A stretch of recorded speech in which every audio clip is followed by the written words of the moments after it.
Do you want to know how to get the most out of the Heidi Health tool in general practice currently? Well, in this video, I'm going to give you my 5 key tips that are going to get the most out of the tool and help you document your notes quicker, more effectively, and safer. Let's take an answer to your primary care and learning. Hey GP learners, I'm Dr. Gandalf of eGP Learning, a practicing GP in England. And in this episode, I'm going to show you how you can get the most out of the Heidi Health tool that's an ambient scribe technology currently used by many in general practice. I've been asked to share this by many of the GP learners in terms of how I use this particular tool in practice. And if you find it useful, definitely leave me a like down below to let me know that you want more content like this.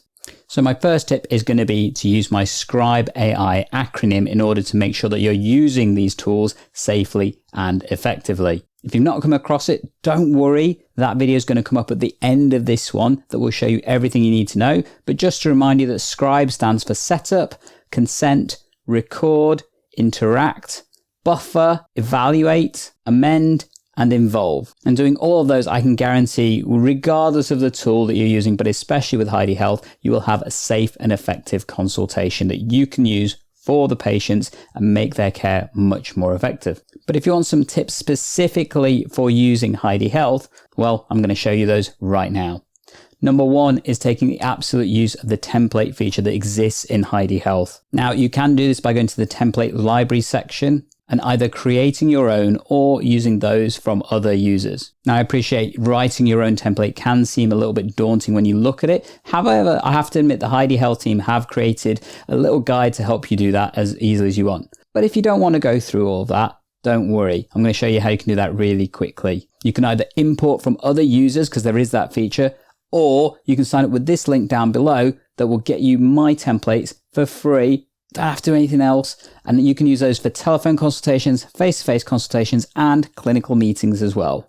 I have to admit, I have put some extra guardrails into those templates to try and make sure that these template tools are used safely as possible. So do feel free to tinker with it if you don't like it afterwards. Now, you can clearly create templates for other situations such as structured consultations and particularly training scenarios as well. But I have to admit, these are the 3 I use the most, and that's why I'm sharing them with you right now. Now, one of those templates is my meeting template, which you can absolutely adjust if you need to for different situations. But the reason why I love this in particular is that you can then, once you've created the summary, email that directly to yourself or to one of the members of the admin team to summarize and put into either a regular meeting format or maybe even create a summary of your daily practice meetings, because you can use Heidi Health to do that. And that is an awesome time-saving feature, don't you think? Now, next, I'm going to talk about a feature that I personally have strong feelings about, and that is the fact that some of these tools don't allow you to store the consultations themselves, which I think is actually a good thing.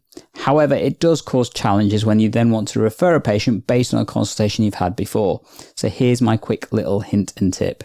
When you've finished your current consultation, use the Ask Heidi feature to create your referral letter. And then what I will then do is copy that and task it to myself to store for when I do need to complete that referral.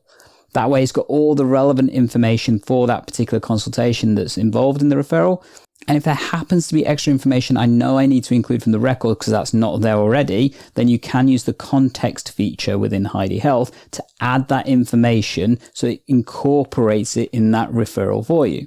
Doing it in this way, I found, has meant that it's streamlined my process, and particularly when you're not doing the referral at that time, say for example if you're waiting for results or other kind of considerations, it can just make that process flow so much easier. And you know what? That's a tip you can use almost regardless of which platform you're using. Now we're going to go to tip number 4, and this is for all you educators out there and those of you that are curious in terms of your consultation style. Did you know that you can ask Heidi to evaluate your consultation? How? Well, if you use the Ask Heidi feature that's part of the Pro plan. So do this by typing in, can you review my consultation transcript and provide feedback in the role of a Royal College of General Practitioners SCA examiner based on any current and recent guidelines in the past year from recent exam feedback. Give it a couple of seconds and then you will get a summary of the consultation, including how you would have fared against the SCA. Now this is great for trainees, but I'll be honest, it's good for GPs as well. Unfortunately, when it did mine, it generally said I did a pretty decent job. Phew! And my final tip is about using the coding feature that exists within Heidi Health. Now, with the increased use of ambient voice technologies in general practice, one of the things I am seeing for many people is they're not coding as much as possible because they forget to do it because they think they've got the notes already. But it's important to remember that coding is a key part of general practice, and doing it properly can give better patient care. The fact that Heidi Health brings up those codes and you can choose which ones to import, I think is a great thing, but it does mean that you have to remember to do it. Will direct integration help? Maybe, but I think it's also important to remember you don't want to add unnecessary codes because that takes even longer sometimes to remove them than it does if you weren't putting them in the first place. And that's 5 quick tips I've got for all of you out there to help you use Heidi Health more effectively. If you want links to those templates, check out this link down below that you can sign up and get access to them. And that link will also be in the comments down below, pinned for you as well. What would be great for me is if you could tell me which of those hints and tips you found most effective at helping you in general practice. Stick that down in the comments and make sure you share this video with your colleagues so they can take advantage of these tools that can help them tech enhance their primary care and learning.